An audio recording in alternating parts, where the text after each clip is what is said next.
Okay, okay. Um, which is A trail of death and destruction in Germany as a car plowed into a crowded Christmas market in the town of Magdeburg. At least 2 people are dead, one of them a small child. Emergency services rushed to help the injured, at least 60 people, authorities say. Hospitals in Magdeburg and neighboring cities have cleared beds for an influx of seriously wounded people. Police arrested the driver on the scene. His motivation is still unconfirmed. We have caught the perpetrator, said the Premier of Saxony-Anhalt. okay. Alright, so this happened in some place called Magdeburg, right? Look, you zoom in, right? This is on the street view. Now I don't look at this disgusting graffiti. That's always a bad sign. It's always a sign that crime is on the way. That was their first sign that something bad was about to happen. All that graffiti everywhere.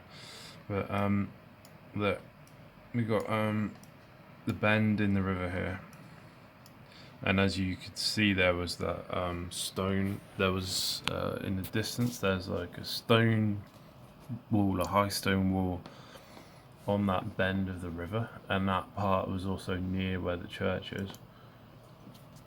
So that's what the church looks like from the side, I think. I don't know what those balls are, but I just searched, Magdeburg. From the front, it looks different. It's like more like Notre Dame Cathedral. So here's my data from July. See it? Blood boiling, barricade, worry, concern, hold on. So it's almost like police, or like this way I saw it was police were like pushing back a crowd of protesters and saying like, hold back, hold on. Like these protesters are trying to like push through a police line or something, and then there's an opportunist attacker who drives a car through the protest. That's what thought I was perceiving here, but my expectations going into this are probably biased what I perceived, but the actual data is still there. Blood boiling, barricade, sudden charge, car goes into a barrier, really strong feeling, odd, fire and death. Not sure where I got the fire from, but I was expecting fire, so horrible feeling. Sad, immense sadness. Immediate feeling something. Uncontrolled horde of attackers spreading outwards. That could be the police in this case. S2 smells, people, city, summer, sweat. Well, I expected it to be summertime. If you look at the targeting, the target for this data was a major event in the first quarter of August 2024 that occurs in Western Europe and affects me emotionally. Now, this was after I did several other ones on a similar theme. An unexpected event during July 2024 that brings physical danger to people in my town of Buckingham and other UK towns. So I was looking for information about when I needed to go and camp in the woods, because when the terrorism was going to happen. A major world event during the Paris Olympic Games of 2024 that will affect life in Buckingham, England for many people. So I can't remember exactly what I got from those, but it depends on the code. Codes, no. I think this was Cliff High's July event, because this is this is a future forecasting group ID, target ID code. This is not my target ID. I don't use letters. This was Cliff High's event, and I think this may have been the UFO crash over Washington. DC, which was a few months ago now, because it left this big like smoke trail in the sky. But I'm a bit unsure about this one. But yeah. So smells, people, city, color. I just get headache for some reason. Headache. I don't know. Temperature, cool. So that might be accurate. Light is semi-dark. So it was nighttime with bright artificial lights everywhere. Sound, sticks clashing, question mark. Crowd, noise. Again, that could be biased by conscious. But perhaps if there was a car driving into things, you might have sticks, kind of like wood snapping kind of noises. So this part I drew the location, and the location is a river with a bend. It's in a city, a European city, and so there's a river with a curving river, like a U-shaped bend. There's kind of cliffs or a steep, like a tall, high wall, stone wall. Then there's buildings right next to it, so you can kind of imagine this kind of a European city kind of scene. But I didn't know which one it was. So on the other side, I also drew the shape of the landmark. This was a landmark or a building at the scene. It had this shape. Area becomes deserted and sirens wail on for hours after. Angry, vicious mob, teeth bared. So that could be realization, police. Angry, vicious mob, teeth bared. That could be anger at what's happened, or that could be just incorrect data. This is why you use multiple remote viewers. But if you look at the date on the file, look at the date on the file when it was created.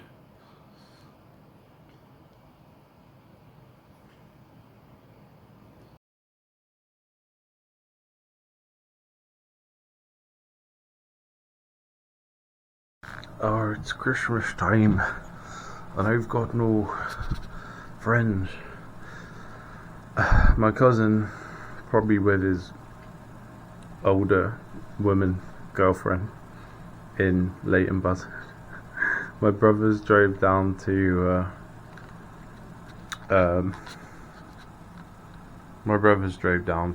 Tiverton in Devon or Dorset with his girlfriend, and I haven't been getting on that well with my brother lately anyway, because he's being like an NPC, and my other friend has not been online for a few days. I just don't know that's not unusual though. Don't know what he's up to. But I had this friend a few years ago who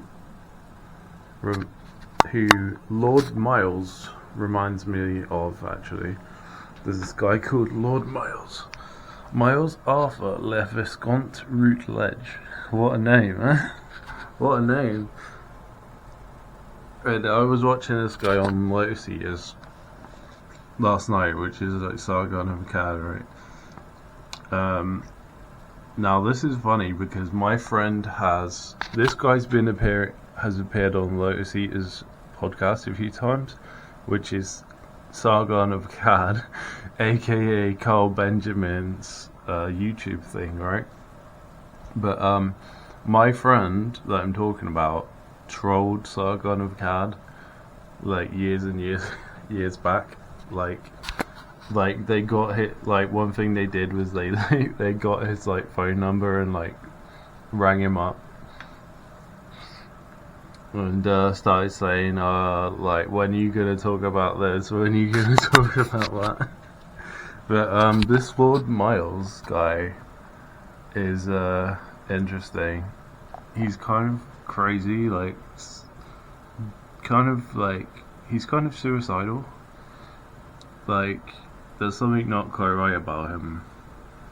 but and he's not as likable as my friend is, but there are similarities in the personality and even like the kind of jokes that he makes. If I search it on here, you'll see what I mean. You'll see this guy's face, what he gets up to. You'll see what I mean. This guy, right? This guy. Yeah, he's weird. But like there's similarities in the personality. That was a good video. There's similarities. He says he's friends with Andrew Tate. I'm not sure that I'd want to make that claim myself, to be honest. But yeah. Well, they didn't get that one didn't get many views. He says he wants to get a gold mine in Afghanistan, which is the kind of thing my friend would do as well. But anyway, I mean, all I have left though is a few videos and audio clips, audio sections that I collected. Like some of them were moderately hard to find. Some of them were easy to find, but have now been deleted from the internet, so it'd be very quite hard to find. But that's all I have left of my friend. And but the point is, I might have been getting close to finding out where he lives now. A few weeks ago, because I did these with some separation. These are stage 3 or 4 controlled remote viewings, and I tried to draw the house and just get data about the maps, features, and the local landmarks, and anything else I could get, names, or and I just found that it was really hard. Like, I had a lot of trouble. I think I found what prison he was in, but to be fair, it was one of the ones that I already identified a couple of years ago as being like a likely possibility. Because if you're transferred, if you're in prison and you're in a certain category, and then you're transferred to another one, the likelihood is that you're going to be transferred to one of the same category or lower. So if you know what kind of person it is and their conviction and stuff, you can kind of try and guess which category they would be put in, which narrows it down, and then you just look for the ones that are like the closest, or the closest to where their house is. So I think I may have had an idea, but that doesn't mean I could contact the person. But anyway, I noticed when I went back to my old one, I noticed a lot of visual similarities, like a very straight path straight to the front door. This one I had a bench, and then I had a garage that was kind of a bit outwards, and it might have had like a clock tower, kind of like a, you know, some garages they have like a pyramidal kind of top, and then they have like a clock tower thing on the top. Well, in S4 I got something like that, but it could just mean that there was something that looks like, it could be a sundial, it could be a round window that looks like a clock tower somehow, it could be a church tower that's visible across the road or from nearby.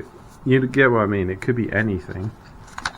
But yeah, some kind of tall vertical object, some rounded objects. This one I had a rounded object here as well. It's very interesting. The back here, some kind of wall or a neighbour's property. Couldn't really get much details on the house apart from it seemed to have a porch over the front door. Front door, maybe an old style with an iron knocker, maybe. It's very difficult to know. Metal trough, gate, and then metal gate perhaps. But on this one, I had some iron archway. It had like an iron archway. And like a bench, maybe some grass. I'm not that good at stage 3. I want to improve at it, but it's not easy. Like, I think because of my health issues, I've had ones that went quite well, and then I've had ones where I just completely failed. It's not easy.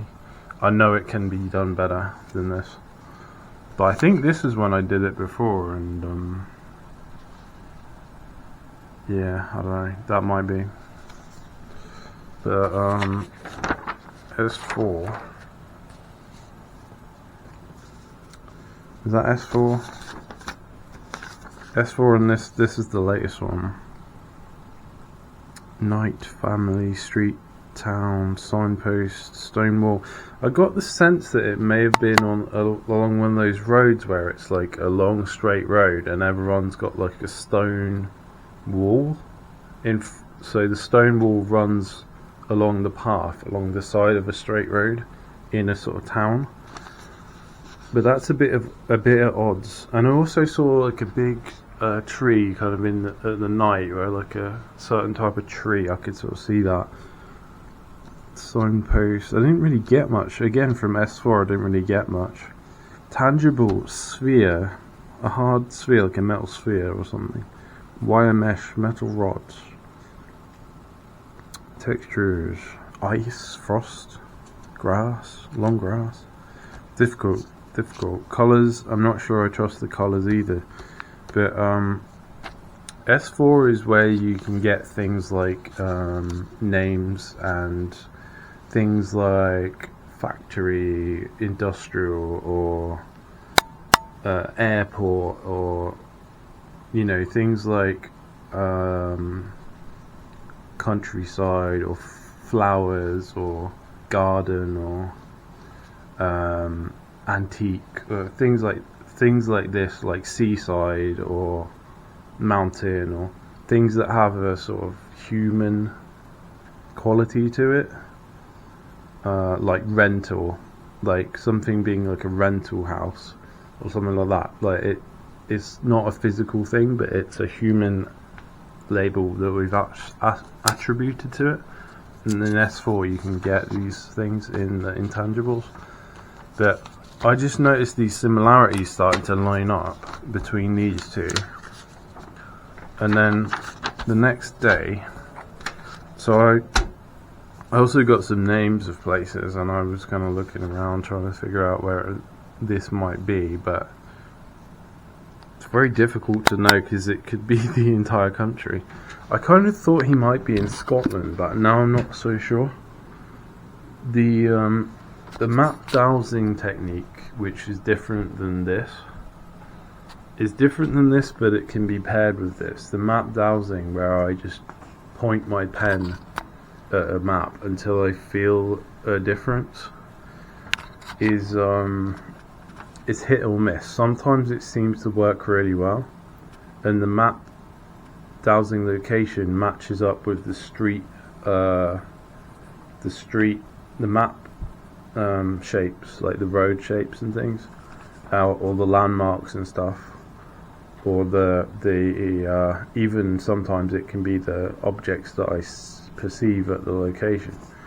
But with this guy, trying to find out where he is, it's the map dowsing is kind of let me down. But it did point me to, it pointed me to like the Salisbury area back in like August, early September, and then it seemed like he moved north up to Scotland, and I found these remote places in Scotland that were holiday. It basically pointed me to like holiday homes, and one of them had I looked up the website, and it had a very sort of Lord of the Ringsy kind of name, and I know he likes Lord of the Rings because he lent me his copy of Lord of the Rings, which I've never read it before. Obviously watched the movies many times, but I'd never actually read the full story until then. But again, I don't really know if that was accurate, but a few months beforehand, I thought I would try and figure out where his mum was, perhaps where she was living, but just where she was, a couple of months before. And this was when I thought he was still in prison. And I had her down in a specific village in Scotland, beginning with an S. So there is the Scotland connection. And in some of his pictures, he's showed with a friend who was from some traditionalist political party, and that friend seems to be Scottish. So there is a connection there. He also lived on the edge of Newcastle, which is near Scotland, and one of the events he talked at was in Glasgow. So, but this doesn't prove anything. I mean, originally he lived down near London, west of London, so that may be where his mum and dad still live. So I don't think he's returned to his house near Newcastle, because, I mean, this never occurred to me, but that could have been a rental property. He may not have owned it. I always assumed he owned it and would return there, and someone was keeping an eye on it, but I don't think so. I think it was probably rental. And I may have even assumed that he lived there with his mother, but I don't think he does, because I think it's one of those buildings that's been like partitioned into several properties. It's not just one country house, farmhouse property. So yeah, so the next day after I did that, and I was kind of researching into it more, and I wonder if I was getting close, because the next day I got this letter through the mail saying, oh, you've missed a court appearance and you're due in court for this thing that we've been investigating you for since 2019. But the last thing that happened was an interview in 2022, so in summer of 2022. So I didn't think that they'd drop it, because they'd put so much effort into this one. They'd been doing all this effort for so long. I didn't think they'd let it slide. But also the timing of that is interesting. So I wonder if the universe is adamant that I don't communicate with this person. It's interesting. I wonder why. I wonder why. Is it Satan trying to screw me over? Or is it God? Or is it something else? I don't know. Just weird.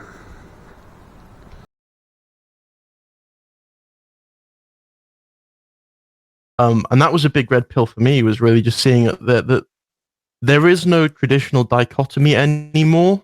There is only a false dichotomy. And I heard, the first time I heard about dichotomies, etc., was through Alex Jones. And he was probably one of the first people, I think, that I ever heard talking about false dichotomies.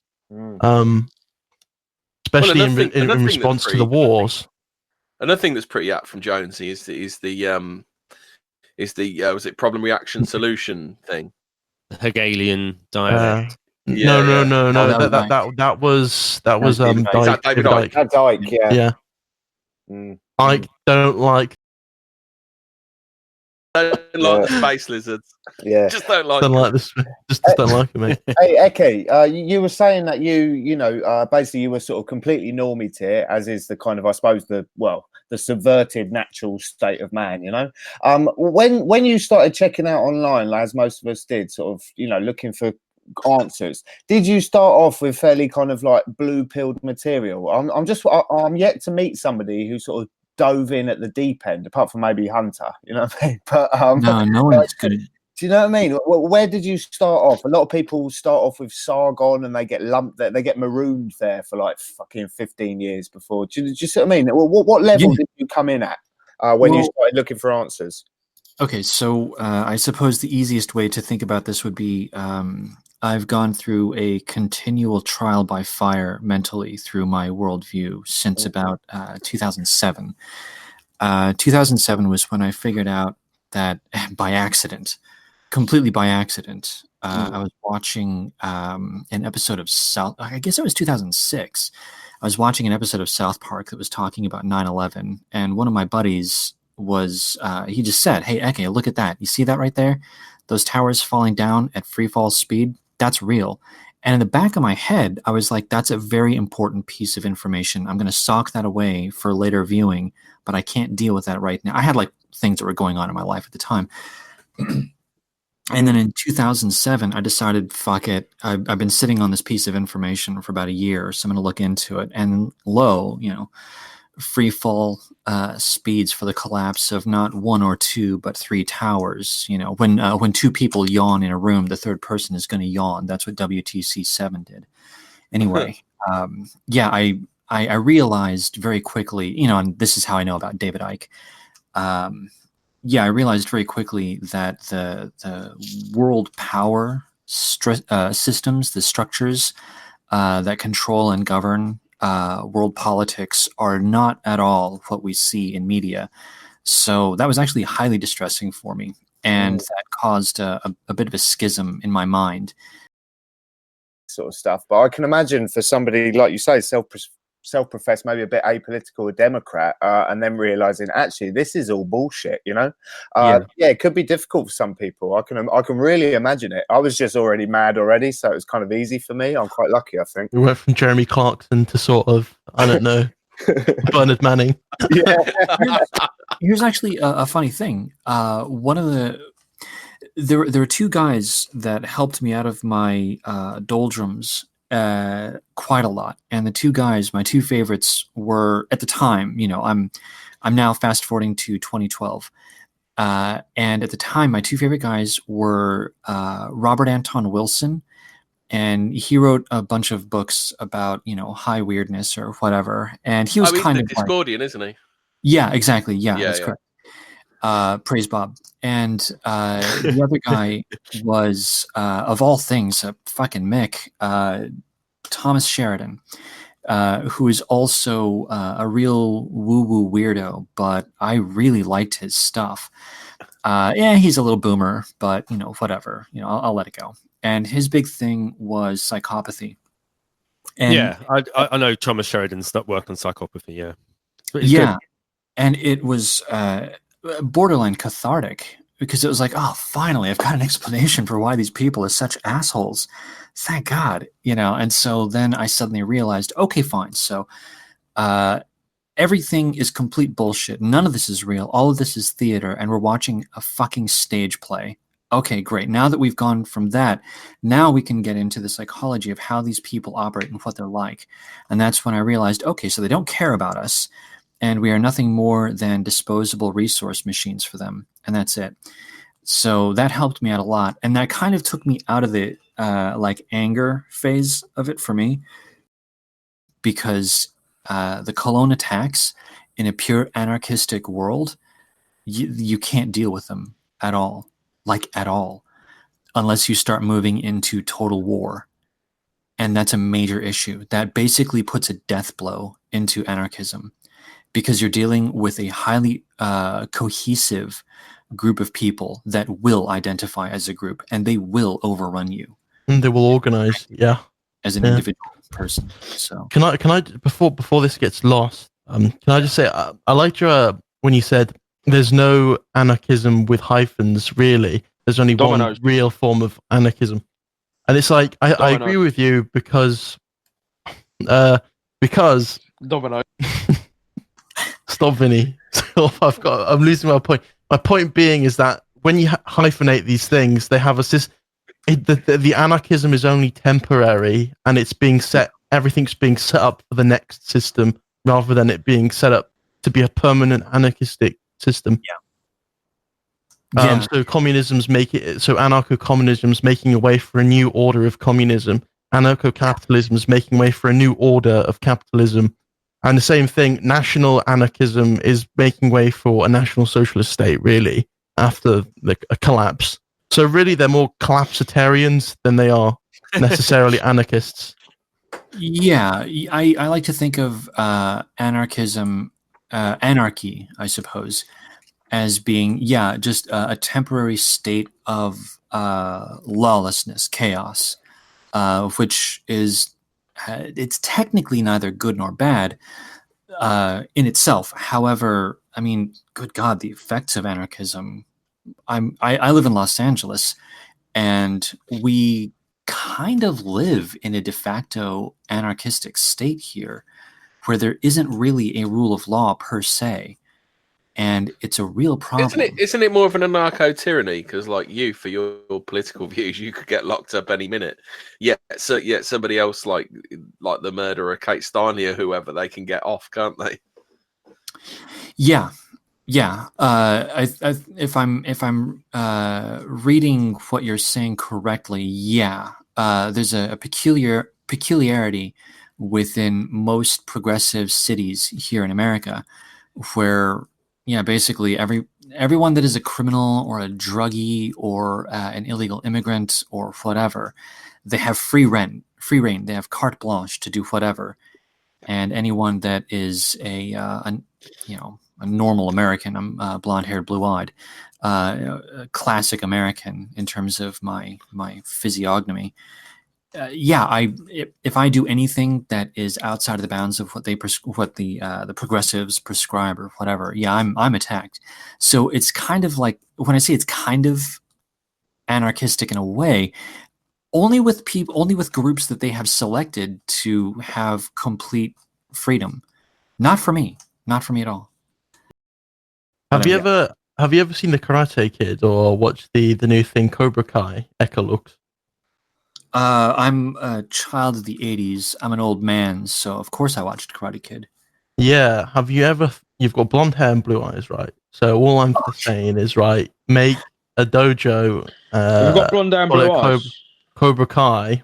And teach a bunch of Mexicans karate, And then, teach a bunch of Mexicans and mixed race people karate.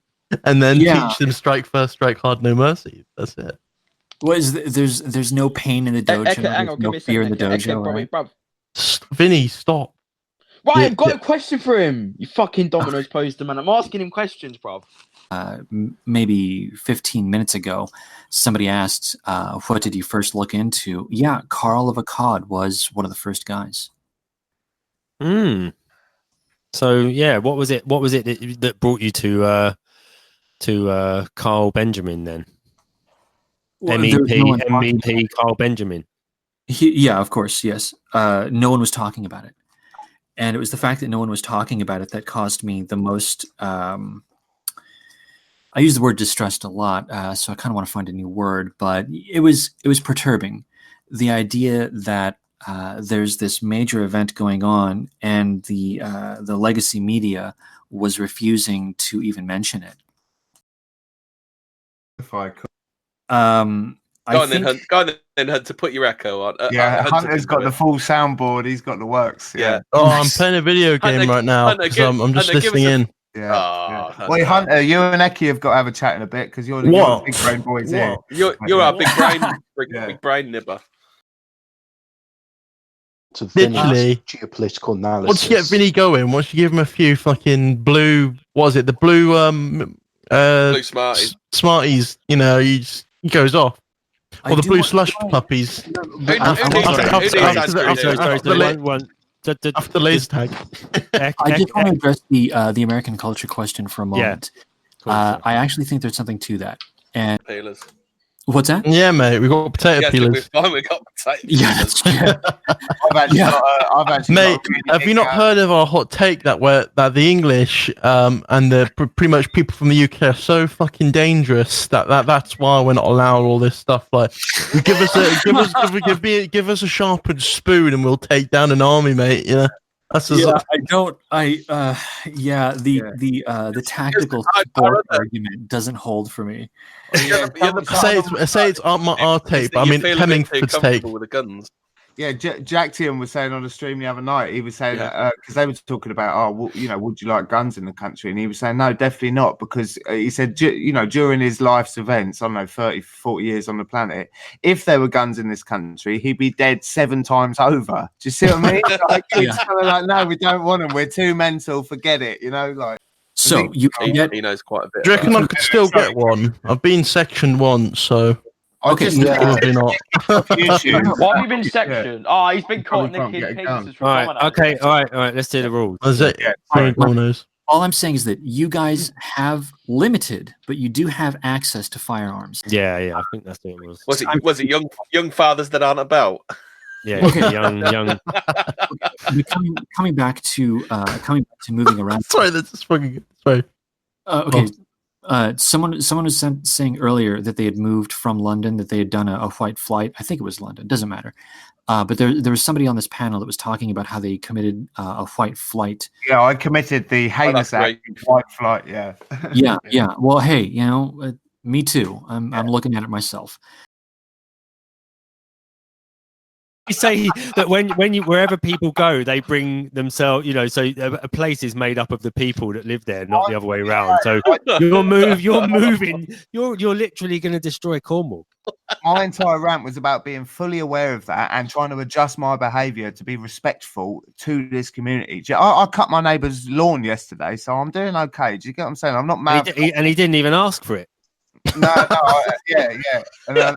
I mean, that's how London you are. You just go around. He took the flowers out as well. He just went straight over the flower bed, but he made the effort. You take my point. And that's where it moves into Fed posting, and that's where I'm not going to go. Yeah. But it's still. But it's legal, isn't it, brother? If it's legal, then it's not Fed posting. Oi, Hunter, you should ask Eki, or you could ask Eki some big brain questions. That'd be good. Hey, I don't know. To be honest, I like being big brain on my show than like on other shows. Oh, fair play. All right, okay, I've got a question. That's all right. Yeah. All right, I got a question. Right, so stuff Thomas Jefferson said, especially about Haiti and like. To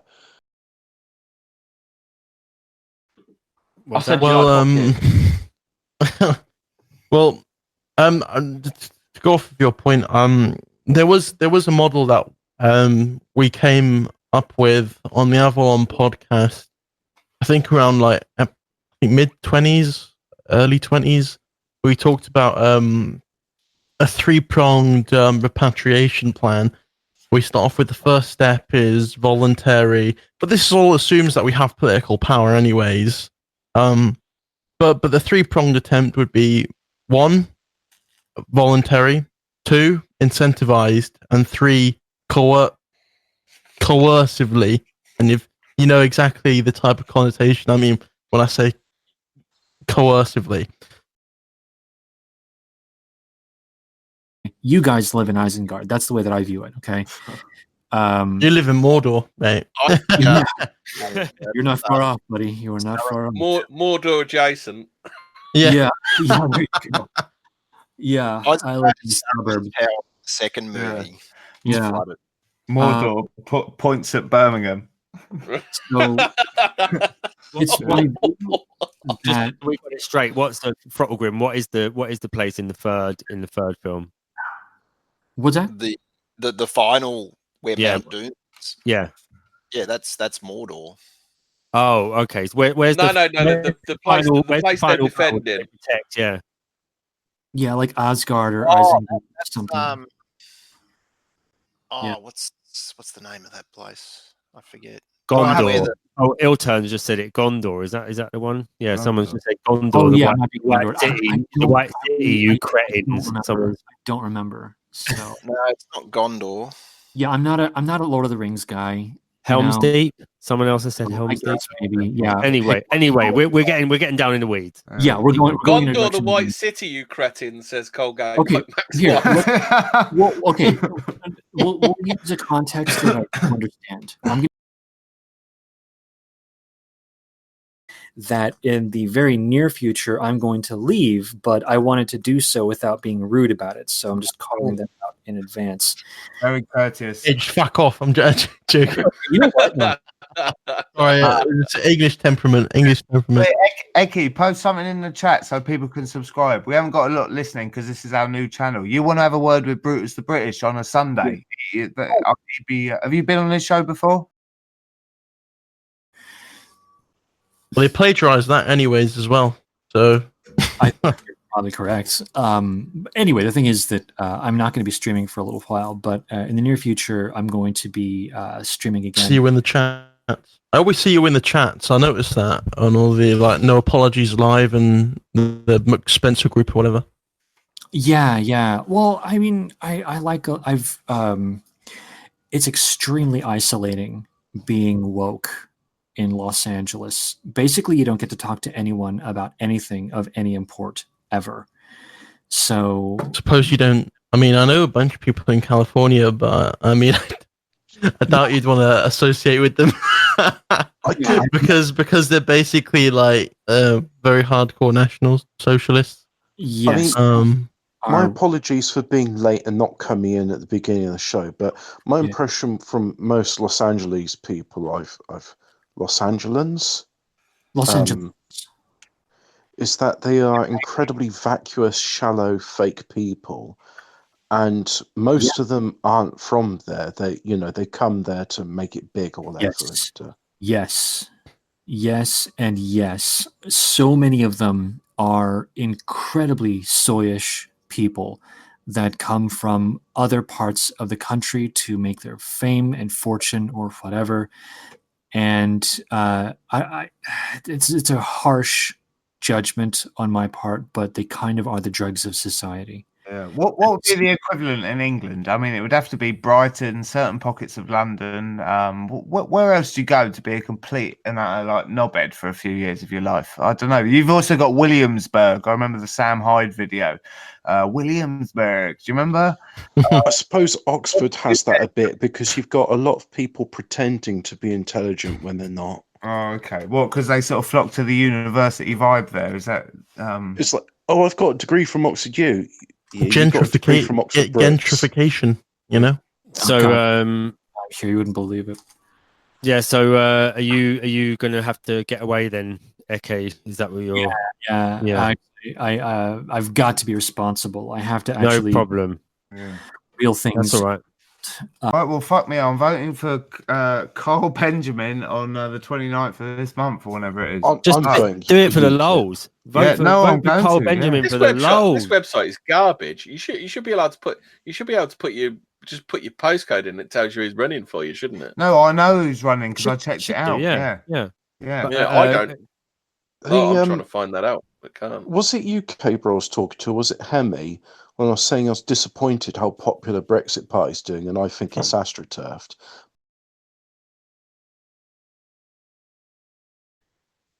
I'm pissed off that they're not putting. I'm pissed off that they're not putting like Viagra and Cialis in the water, and then instead they're putting birth control pills. You know, that pisses me off. Yeah, but couldn't you do that yourself? Couldn't you just buy loads of Viagra and just start putting it in the water supply? Yeah, I mean, isn't that a form of a low-level activism? All I was going to say was I was fully behind David Lammy when he said that white people shouldn't be interfering in Africa. I was fully behind David Duke when he said no interfering with Africa. I was fully behind David Cameron when he said that they'd answer to what we said on the Brexit vote. You got any Davids that you was behind, Hobbit? I'm behind David Icke when everything what he said was right. This is all the Davids. Then we've all got a David. I wouldn't want to be on. Wouldn't want to be on. Be beyond David Shaler in a buffet. No, that's a David I haven't heard of in a while. I was just trying to think of a really fat David. I was just thinking of a really fat David. Did he change his name to? Isn't he transsexual now or something? Maureen, yeah, I think he changed his name to Maureen or something. Really? Yeah. Because last I heard, he was the reincarnation of Jesus Christ, and that's why MI5 he became a woman. Oh, okay. After that, he went transsexual. Yeah. Oh, okay. So I'm definitely not a threat, MI5. Please don't come and assassinate me. Please See, don't I'm a come woman and transgender me. Yeah, I think they probably that's probably what they done to him. Was they probably drove him around the bend, you know, and made him. Yeah, exactly. Yeah. So Blimey, speaking about MI5s, something just popped into my mind. Do you remember Spycatcher, Caber? I wonder if you can get that as a PDF. What's actually in it? Do you remember that book? Yeah, it was Peter. What was his name? Oh no, I can't remember. He was definitely not Peter Brimelow. Spy. Peter Brimelow from wrote it. But wasn't David Shayler something to do with that? Wasn't that when we first heard of David Shayler? No, David Shayler came up later on. Pete in Doherty. the 90s. Sorry. No, it's Peter.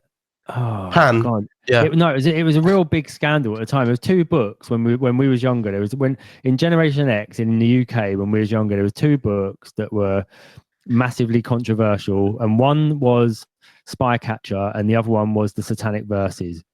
Peter Wright. There was one which was even more. I don't know if you guys remember the Motherfuckers of Auschwitz. Did you guys know about that? No. You don't. Tell us more. Well, I'll tell you about it in brief, but I think you should pull it up on Google or something.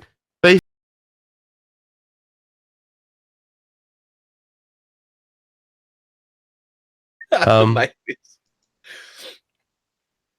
yeah, what else did I see there? I saw the cathedral again. I saw, the Siegesäule, which is the victory column. That's pretty nice. But that wasn't the mainstay. Sorry? Can you go around the bunker? The bunker, they have some weird name for it, like the seat of evil or something. It's so pathetic. I've not actually been in it.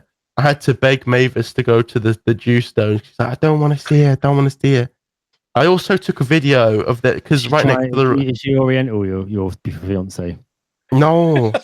They they have kind of like a soft voice. I can't explain it. Maybe it's just the way she talks sometimes.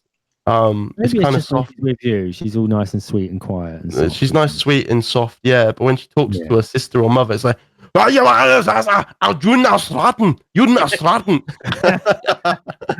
It's a very aggressive sounding language, isn't it, German? Yeah, that's the stereotype. Yeah, are you all right in German? Great. I can speak pretty well. Bist du well? Hello, gentlemen. Hello, Grief. Hello, Greg. How bist du? Grief's done a little pilgrimage himself, Hunter. I'm sorry. For whatever reason, I called him Greg. Do you speak German, Hobbit, as well? Speak Belgian. So it's not that far off. Hobbit. They speak, talking to you. They speak German in the Shire. Has he gone deaf because Grief's joined? Is that what's happened? No, I agree. I apologise to him because I called him Greg because I was going to say German for how are you or are you well is bist du well. Oh, okay. Yeah. No, I didn't really care. I was just riffing off last week's show. The bird when she says "you're right," and I can't stand it. Really jacked when Hobbit said "you're all right." He was like, "I'm having enough." No, it was a lovely accent after a while because I always sort of I did a little bit of German at school, and those. Sort it's so stupid. It's just it's basically post-war propaganda to say they all sound like. Yeah, it probably is actually. Thinking about it, probably propagandized to think that it sounds. It's really soft. It's really soft. It's a lovely accent. Movies they say we've all got wonky teeth and hello. We can all fucking shout, can't we, lads? I mean. For crying out loud, English people know how to shout better than anyone, so we can't do chat shit. Yeah. I remember I was working away in Newcastle once, and me and my mate went out on the piss, and he said to me on the sly, he said, "They sound so aggressive, but they're so nice." They're aggressively nice. No, that's Indians. Indians are the ones. We aye, man. We aye. How we? We are the world. Grief. What was you doing in Germany? Was you working? Yeah, I did some. Hold on a minute. One sec. Let me just put this on while you talk. Go on then. I thought as much.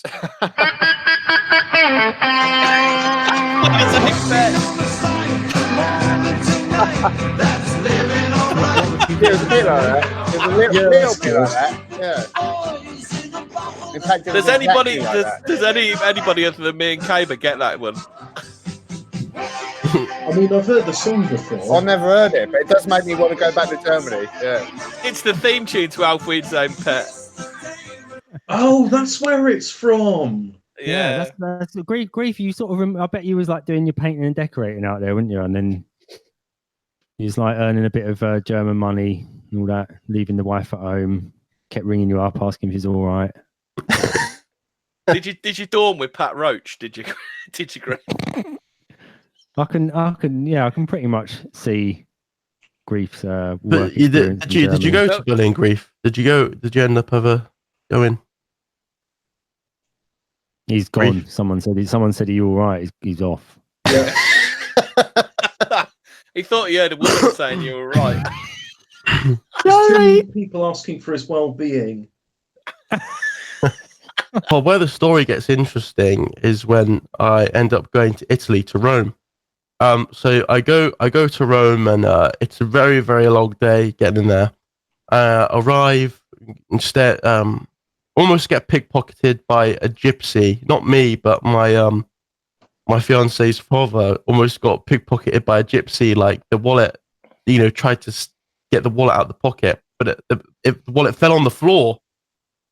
Oh, and basically, there was a massive argument, and everyone was shouting. Some were in German, some were in Italian. I was speaking in English. Everyone was looking at me, thinking, "Well, you're the voice of reason." It's like, fuck. And then the gypsy just pointed to her belly and was like, "I'm pregnant." It's like that thing, like they're trying to go for sympathy and all that. And then, can you hear me just quickly? Sorry, Hunter.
I wonder. I'm not sure if he is, but...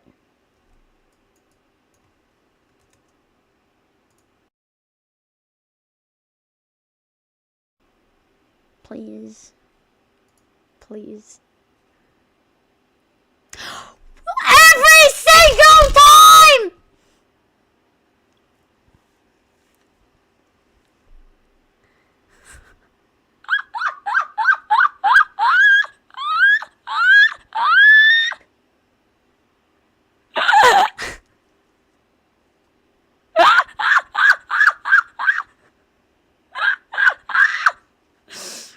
The fucking shot, dude.